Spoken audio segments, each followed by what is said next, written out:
Each and every Thursday, we kind of flip the script a little bit and get you kind of entertained. Each spot with Camille, Kyle rocking with us. Camille, what's going on? How you doing? How you doing? I am doing fantastic on this wonderful Thursday throwback 1981. Yeah. I love it because you guys were talking about working 9 to 5, one of my favorite movies of all time. And then today I have the one, the only Mr. Brett Chambers. He was a lecturer at North Carolina Central University. Of course, he went to the school, Duke University, where, but now he's at Central, where he teaches mass communications and education technology courses. He serves on the NCCU LISM Committee, Hip Hop Innovative Advisory Group, and Jazz Research Institute Advisory Team. Where'd you get all of that? Your secretary sent it over to me. That joke said, Your people sent to my people. Look, start looking around. Graduate of Duke University, Terry Sanford School of Public Policy. Yeah, he has earned his master's. Yeah, see, he's the original. Straight from the open mic. He didn't even have a name when I was there. It was just Terry Sanford. I think we should do this thing. What do you think? Back when the Model T was still on the road. I'm thinking like, well, maybe we don't need to look. Whenever somebody's reading your bio, you start looking around like, oh, man. What are you talking about? It's like, I did all of that? Yes, sir, and then there's always a person in the corner goes, I didn't know he was that old. There's that. You mean accomplished. Accomplished. It's okay, though. It's okay. I mean, I've been hanging out with you guys for a while. Yeah. Wow. And different arenas. I've known you since I was a child. Hey. I was just thinking when he said 81. Nobody asked you I'm all like, that. I'm like, he was too. I'm like, Camille, how old were you in 81? You were like 2 years old. Were you even born yet? Almost. Yeah, I was born. I was born in 76. I'm 44. Okay. What? Yeah. We weren't that far off. No, baby hairs. We weren't that far off. Oh, wow. Yeah, so tell us how you got your start, because you have an interesting story. Like, let's start about how you got started in media. In media? Yeah, how we met with the film industry and so on. So let's start there. That's two different stories. How I got my start and how I got my start in media. Anyway, the short version is I started off in radio in college because I was DJing a party. Nice. Well, they didn't call it DJing back then. They called it playing records. There you go. We just playing music. Just play a little music. Yeah, and the guy said, "Hey, why don't you come check out the radio station and do this on the radio?" And I was like, "Okay, sure."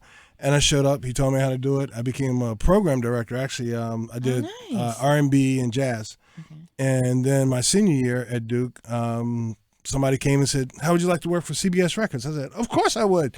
Who says no to that? Right. And they said, your interview's on Friday. I was like, "How did I get that? Do you want to?" I was, "Oh, never mind." So I showed up for that, and then that Monday I was flown to Atlanta, started working at CBS Records, doing in the college department. So that was a lot of fun. And after the exposure in that, that helped open me up, and I realized, I'm not going to be a doctor. I'm not going to go run a hospital. I'm going to go do entertainment. It's a lot more fun. I mean, not quite as much money, but it's a lot more fun. And so that's how I got my start. And then worked in radio, commercial radio at WDBS, and then went to WRAL, where Paul Pope, K-Mac's frat brother.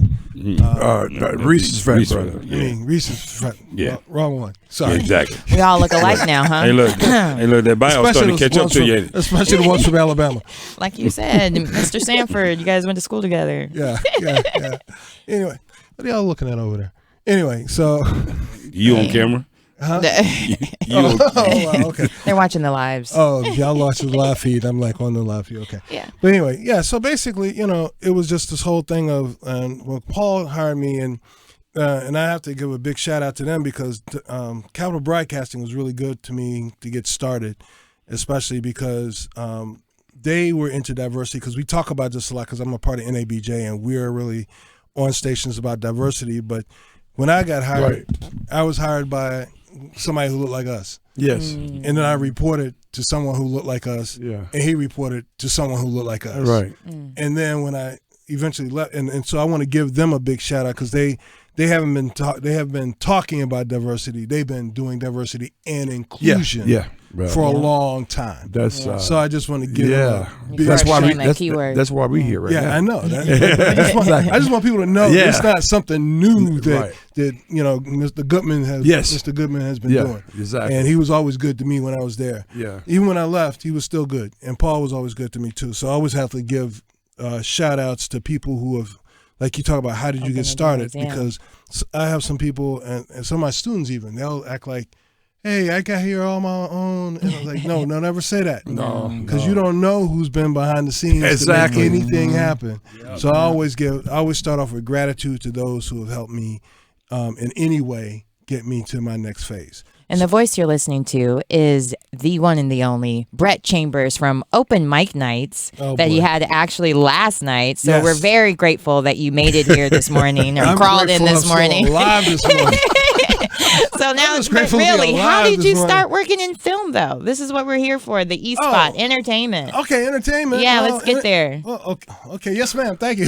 Look, wrap it up. No, I'm kidding. All right, cool. Well, I started off with The White Girl. Okay. I just started doing stuff at TVD. The White Girl is a movie. I just got to clarify, not the powder.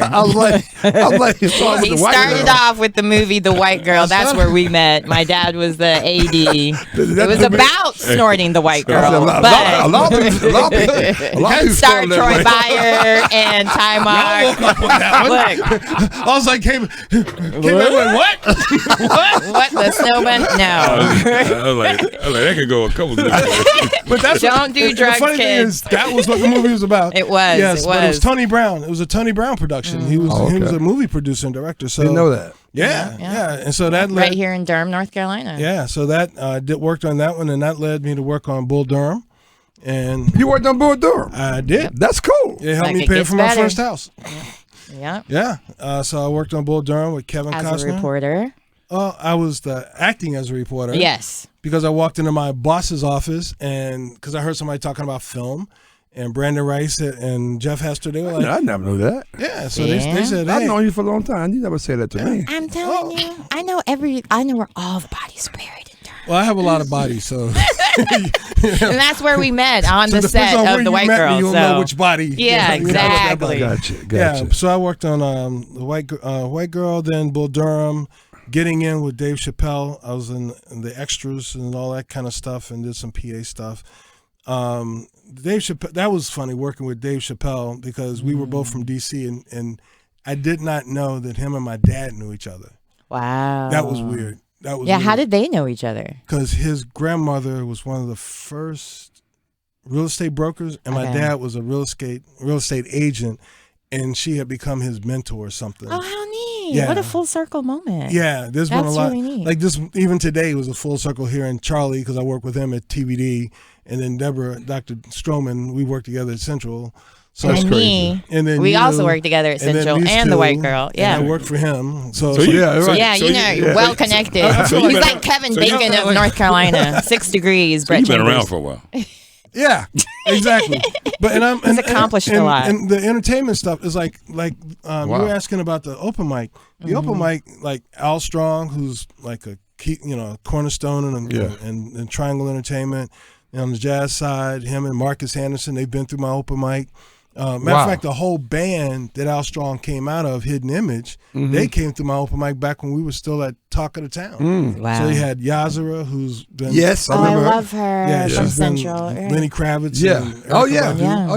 And Chip Sharon used to come through. Oh, my buddy Chip. Ivan Hamden, who used to play with Luther. I mean... How long have you been doing it? 23 and a half years. 23 and a half. When you started open mic, like 23 and a half years ago, what was the idea? Just to get people to come out, or what was? It was to give people a platform to come out and perform, and for people who like to come out and hear good, entertainment and have some fun and create a community. It was really simple. It wasn't like some big pie in the sky. It was just like really simple.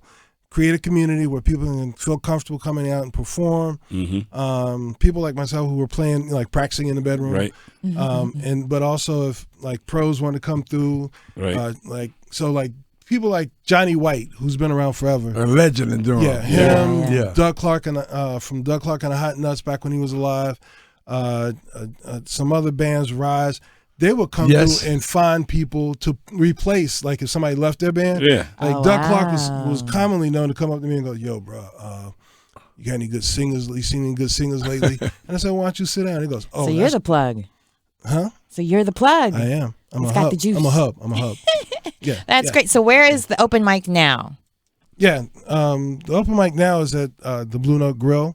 So we've been around. Yeah, how I haven't been there yet. How's the crowds been? Oh, you need to be there. Yeah, I need You to need be to come there. on. Yeah, so again- bring your cousin. I'm gonna come out there and sit in. Sit in. Oh, yeah. No, that guy can play. Yeah, I'm here coming we out go. and sit in. He Yeah. gonna Like the voice you're listening to again is Brett Chambers, Yeah. Mr. NCCU, Mr. Open Mic, I done down here Mr. done all this. Wait, you got to find out one more. This one tripped me out because we just talked about this last Okay. night for the first time. Okay. His connection to Robert Townsend, but more importantly, how you were able to get Spike Lee on the phone and down to North Carolina for an interview. I got him on by phone. Yeah, but how'd you do that? Because back in the day, I mean, I you didn't got to have explain internet. this to the new people how you did it back in the day because we have Google. So Robert Yeah. Townsend was premiering Hollywood Shuffle Which I love this. in Durham. In Durham. In Durham. Yeah. At Yeah. the Carolina Theater. Yeah. And somehow I was contacted and they said, would you be interested? I said, of course I'd be interested. Who's Robert Townsend? Right. But then I was Wow. like, That's the right answer. that Robert Townsend. Okay. No, definitely. I want him. And then I was like getting close that Monday. I was like, oh man, I'm going to have Robert Townsend on with Miriam. Oh, this is going to be cool. It'd be cool to have Spike Lee. So I picked up the phone, called information, said, can I get the number for 40 Acres and a Mule? Hold on, let me explain what information is for the younger people. Yeah, 'cause they have That no was idea. our version of Google, where you had to dial 411, and an operator, which is a person who answers the pretty phone, funny, would too. answer And true. and give you a number or would patch you through. And that's what she said. She said, would you like for me to connect you? I said, of course I would. So, this person answered the phone. I was like, okay, I'm Brett Chambers from WTVD. May I speak to Spike Lee? May I ask what's in reference to? I'd like for him to be on a show with Robert Townsend. When is this? On Thursday at 1 o'clock. I'd like to have him by phone. It's like, no, I can do that. Spike Lee was answering his own phone calls, people. It's like, yeah. That's awesome. Yeah. Good move, Spike. Yeah, it was a good move. And it was like, Cut out all that overhead. Yeah, right? but he was That's editing. kinda- He was editing a movie, and at the time, and then him and Robert like talked together on the, and they You know were what? cutting up. It's interesting you say that.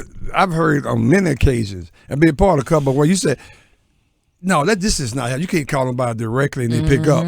You call they pick up. Hey, what's going on? Yeah. It happens a lot, but a lot of people don't realize it because you have this. That's why I love phones. Still. They still work. Yeah, because you never really know who you're talking to when you're nowadays, texting or. now it's even better because nobody hardly ever calls you back. So if you actually call somebody and you're not spam, then Right. you're like, Yeah, they are surprised. Yeah. They're like- Yeah. they're like, Whoa, hello? you're not speaking Chinese? Did you mean What? You're a did you real mean to call me, person. or You're a did you- real person. Yeah. That's so, awesome. Yeah, but cool. one other cool thing about the relationship that happened between me, Spike, Robert. Robert came back a year or two later, brought Reginald Hudlin, who did House Party 2 years later. Yeah, he's big. Yeah, and then he brought. He's still doing He things. suggested James Bond III, who did one of the first black horror movies, Death by Temptation. Yeah. Yeah, he was on the show. I mean, he connected me dude to here, like the man. whole early Black Hollywood. Wow. And then Bill Cherry, I used to go to ABFF Yeah, with him. I knew Bill Cherry Yeah, well. so Yeah, he yeah. introduced me. He to- knew everybody, He too. introduced me to Melvin Van Peebles and a whole bunch of other Yeah, folks. he knew a lot of people. So so my connection to like National Black Theater Festival, we covered it. The first one that they did with Larry Hamlin and like Oprah was here. Yeah. Maya Angelou and all of them. So That's and amazing. then you talk about full circle. Yeah. So after I left TVD, Yeah. I was doing freelance and I was hired. Cornell Campbell helped me get this gig Yep. for the Oprah Book Club. Nice. So we go into Maya's house and they said, "Don't talk to Maya. Whatever you do, don't talk to Maya. Don't talk to her. Don't talk to her. Don't talk. Don't to look Maya. at her. Don't even look at her. Yeah. We don't want to. So I'm down. So we're downstairs and we're chilling. And she comes down. She has to come get something out of her garage. We're taking a little break, and she looks over. She goes, "Bro, what are you doing in my garage?" And I was like, "Hi, Maya." And they're like, "What are you talking about?" How do you know Brett, right? Yeah, because I How had do you met her not through speak Chuck back? Davis, Yeah. the dancer. Oh, okay. And then later, Oprah comes Father in, Durham. and we start talking because I interviewed Oprah 5 times when I was at TVD because we carried the show, and she was part of the ABC family. Right. Mm-hmm. So, people were kind of like, the production manager, he at first was kind of like, what? I said, well. See, I want to say the connection. See, that's what it's funny you say that. Even on this show, we bring certain guests on. And our first question we ask people, even Camille does a lot too, like, how you guys know? Do you really know them? How you can connect with them? Seriously, I get that. Yeah. But we have a huge network, even outside. Yeah. Outside the studio, or outside. You have a huge network. We have a huge network, so people don't realize how you get connected to people. But let me also share this because sometimes I don't think that you guys get enough credit. You get those connections because y'all give so much to the community. Thank you. So that's one of the things I always share with my students is networking is not about getting somebody's card and taking something from them. Right. It's what do you bring to the table and how do you help people. So one of the things I tell them is that if you when you follow what somebody said, ask them what is one of their biggest challenges. And then ask them, is there any way that I can help you with that? Go. There it is. And you'll be amazed. That's a deposit. Yep, it is. Don't rely on overdraft. Right. Exactly. That's a great point. It's That's a building up great equity, point. I call it, too, Yeah, as well. that's exactly what it is. Yeah. Yeah. What do you always say? Your network is your net worth. Yeah. I say that all the time, yeah. But you prove it every day. Thank you. Too. He does too. This Yeah. guy over here. Yeah. Don't do that, man. Yes, and we're finishing up here with the one, the only, Mr. Brett Chambers, King of Durham. No, I'm just kidding. Every time your title's just going to go up because, Prince Harry lost his title. Why don't we give you a title? I don't know. So anyway, I just do stuff. That's what I tell people all the time. I just do stuff. And you do it well. So tell us, everyone, where they can find you, where they can go to your open mics. Give them all the ways to find you and even take your classes. Oh, I'm in North Carolina share. Central. So I teach in the Mass Comm, Department of Mass Comm. And so my handles are easy, at Brett Media for Instagram and Twitter. Brett Chambers for Facebook, and Brett's Open Mic because my open mic is we do live streaming on Wednesdays, and also NCCU Department of Mass Comm. Me and a couple of my students, we run that site for the university. Nice. Yeah, so So any fun people you have coming up at your with the NCCU Lyceum? I know you guys had some really cool The people. Lyceum? Yeah, Lyceum. I'm not sure. Sorry. Well, I have some people coming in. I'm hoping Reese and K-Mac will be guest Always put on the spot. Let us know, man. And then we're gonna have East Spot come and do one like you did for us last summer. That was really cool with the Entertainment Summit. Thank you. Oh, anytime. Yeah, so we have some we're gonna do an entrepreneurship summit right after spring break, which is mid March. So just let me know. working on I that love one. helping out my peeps. And I talked to some guys at Disney last week when I was at CES, and one guy from Disney, one guy from Dish. They're trying to work out their schedule so they can come in and do a whole thing on sale. So you're doing like the Prince Harry thing, speaking up to Disney, trying to get me a job as a voiceover actress. Yes, exactly. That's it. Whatever it takes. Wow. Prince Harry did that for Meghan Markle. For those that catching up. I got it. I don't think They got some issues right now with Megan, and they got to work it all out, though. Or something. Yeah, they kind of do. Yeah, but Now I want to be in her shoes. we're gonna try to work it out here at North Carolina Central. Oh yeah. So my students can get jobs. That's that's my right. goal. Yeah. My only mission over there is to help them get connected to the industry. That's it. That's You it. do a great job of it. And thanks you. again. And Thank you. So any last words, parting words? Oh no, I just want to say thank all of you for letting me come in here and hang out at the sports shop because I hang out with my boy Charlie because I work with him, Deborah, and then you guys. Hey, what Brett didn't mention, my guy over here, Yeah. this the man over here. What Brett didn't mention in Best his producer bio, in the which world. I was shocked he didn't mention the fact that he was a 2019 recipient of the Salute the Champions from the Sports Shop. I just want you to know that. So. Well, I was in the inaugural class with my homeboy Butch Williams. Yeah. I mean that was an honor, and I used to work with Mickey Machado. Yeah. I worked on his first campaign for Congress. So it was all these people I had connections to. It was we showed up. I was like, oh my God, I can't believe I'm in the room You'll be with hearing you. more about that in a couple of weeks in the 2020 version. Did I get invited back this year? Yes, you did. Oh, thank you. We need some nominations from you too. Well, Oh, okay. So check your email. yeah. Matter of fact, you know what? Might be in your spam folder. That's a very good point, though. That was sent out a week ago. Last time. Thank you. Let's switch. Thanks again for coming in. This is the E-Spot with Camille Cower, and our next guest is going to be Stephen Cuoco, who is a PR specialist. He is the CEO and founder of United Angels Dream. He is the CEO of the global public relations agency and a leading multimedia content provider for Power 98.5 CEO. And that's who we're having up next from New York, New Jersey area. You come talk to my students. Oh, yeah. That's next. Hi, Stephen. How are you this morning? Good morning. Good morning. We're so happy to have you in this morning and just would love to hear how you got your start as well in publicity and what exactly you do. Because you have so many different hats you wear. Cliff notes, or do you want to? What version do you want? Cliff notes. Details. Like, this is radio, so Cliff notes. So we can fit it in before the commercial break. You know what? You just got to be smart. You Yeah. know, I started when I was 18. You know, I knew what I wanted to do before I got out of high school. So, Oh, wow. you know, I worked very hard to get a lot of my work done. I started my pre-college courses about my I'm going to say my sophomore. What is it? Junior? What is it? A junior, sophomore? What is the high school thing? You know, it's Oh, so junior long. high? I have no idea. So in high school, so I'm going to say probably when I was about 16, I started Okay. pre-college classes. Oh, wow. So with that, you know, you just got to be savvy. You got to know who you are. You got to know what you're passionate about.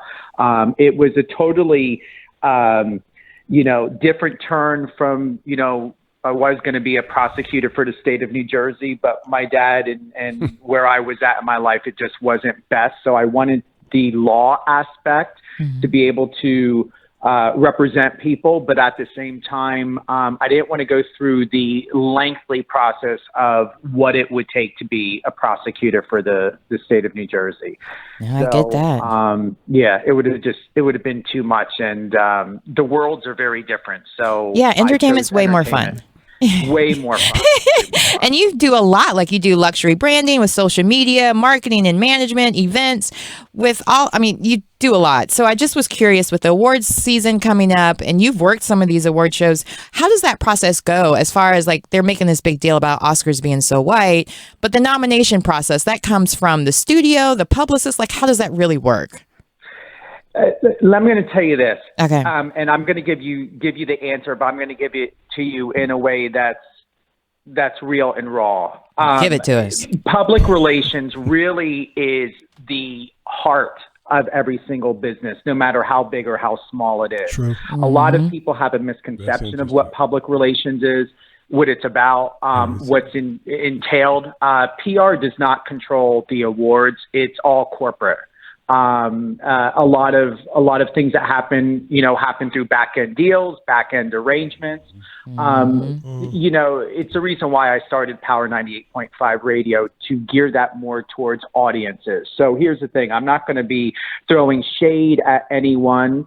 Oh, come on. You know, in that aspect, because we all know what goes on in the industry. But at the same time, I think what really needs to happen is people need to know what they're talking about a lot more, meaning to do their research. And with that, that's the number one responsibility of public relations. You have to be detailed. You have to know what you're talking about. You need to know the facts. You need to be very, very objective and very less subjective, but at the same time, that's why I like to do it on my own, meaning to have my own business to represent people and companies, because I don't have that tedious corporate stuff that goes with it when you're working for someone else, if that makes sense. No, it does. Because I even heard like this figure that for marketing and for movies, they spend like half their budget just on marketing.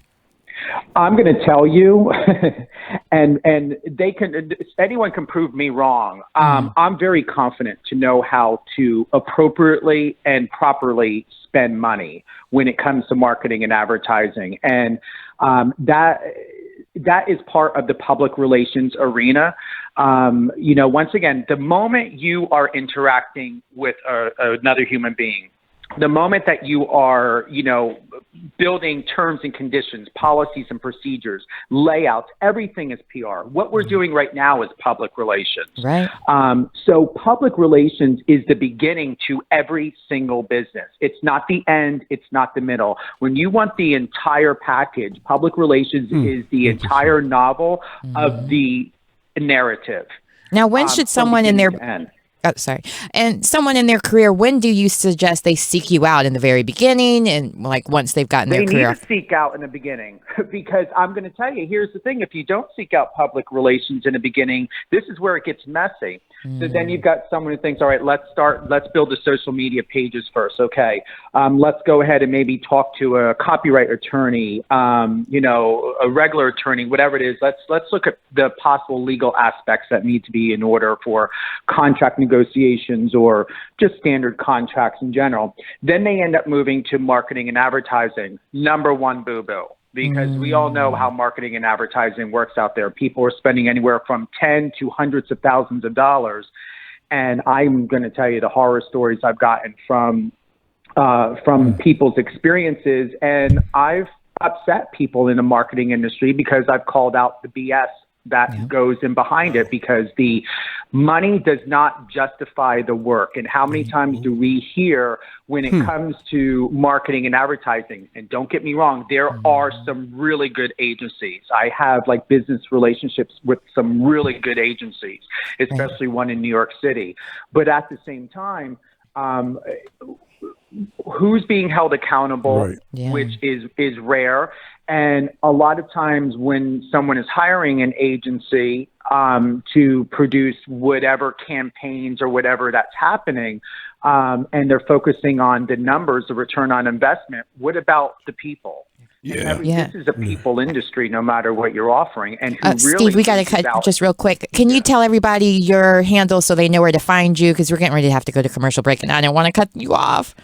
Yeah, Stephen Cuoco. You can go to, my website, StephenCuoco, CUOCO.com. And then on your social media handles, how they can find you, your radio station. Cuoco, I'm on Power 98.5. You can go to www.power985.com. Once again, you Google who I am, you're going to find out everything about me and what I'm involved in. And he's done it all, from Game of Thrones to like all kinds of people he's worked with, the Academy Awards, Golden Globes, you name it. He's worked on it. Stephen, thank you so much. And he's got the iTalk coming up. So thanks again. Oh, wow. Yeah, and shout out to Sylvia, who's listening from Germany. Yes, thank you. Thanks, Sylvia. We got Dankeschön. Just got 2 down the books. Thank you as well. Yes. Camille. That's really good stuff, man. I do my best. Don't forget to follow me at The Real Camille Cower on Twitter. On Instagram and Facebook, and on Twitter, CK On Air 1, because we're never number 2. That's right. Hey,